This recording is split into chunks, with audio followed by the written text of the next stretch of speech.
Hello guys, how you guys doing? Good evening to you guys wherever you're watching from. Please don't mind my face. I'm just waking up from sleep. So this is, I think it's around 4 p.m. and my kids just came back from school. So they are into this boarding school. So they just came back for Christmas holiday and they actually woke me up that they're hungry. So at this point, I was actually thinking, what can I prepare for them that can actually suit their taste? Because my children are really, really picky when it comes to food, okay? So I decided to um, prepare their favorite soup, the combination of Ogbono soup and Okra soup. And at this point, I want to go to the market and get some of the stuff going to be using for the cooking of the food, okay? And also, it's one of my husband's favorite also. So there are so many process and different ways of cooking your ogbono and okra soup together. So I'm going to be teaching you guys how I combined mine to have a very delicious soup for these kids. Because these kids, if it's not sweet, if it's not delicious, they will not even touch it. So that is my kids for you. So guys, but I'm not going to be filming the process as I'm going to the market, but I'll be filming all the process of what we are going to be using, the cooking process, and also the preparation of the ugu, the okra soup. So without talking much, let me just dress up and go to the market because at this point I'm just even waking up from sleep, but I need to just take my bath. Then I will just head on to the market to buy the foodstuffs that we are going to need for this particular soup. It's just going to be a small soup, okay, that will just last us maybe about, let's say, a day.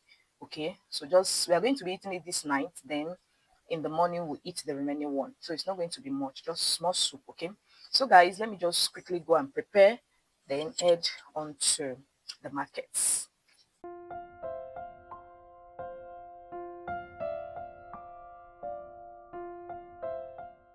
So guys, I'm back from the market and I bought my okra.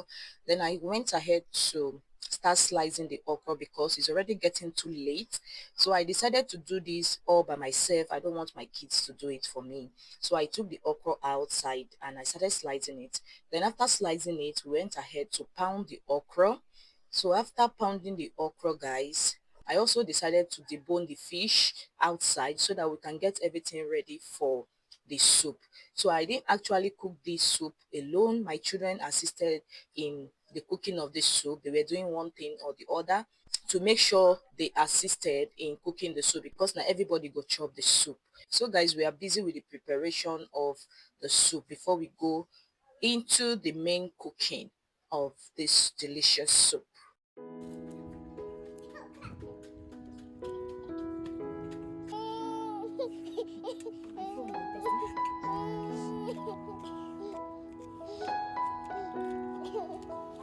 I don't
Come on, Lewis.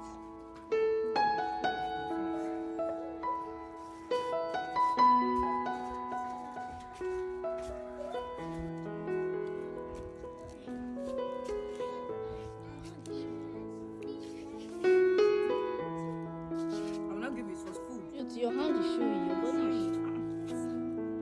If you want to finish the fish that we are using to cook now, chores. People are doing the fish washing. You don't eat fish again. People are finish all the fish. All the shrimp fish now, people are finish it. So guys, we are done now with the slicing of the okra. So the next thing we are going to do is to pound the okra with the pepper, because that is how my husband really likes it. So he does not like seeing the okra being sliced alone, okay? So after slicing it, we are going to be pounding it with the mortar. So, and also with the pounded pepper and crayfish, okay? So to mix everything together so that they can marry themselves inside the mortar. So that is what we are going to be doing. And we're also going to take the opportunity to prepare the eba, okay? So we are going to also make the eba and do one or two things, then we'll start the cooking process. So guys, come with us to the kitchen. I think this is already 6 o'clock or to 6 thereabouts. So the soup took a lot of time because we did this with so much love and we were playing as we were cooking. So guys, just come with us to the kitchen. Let's continue.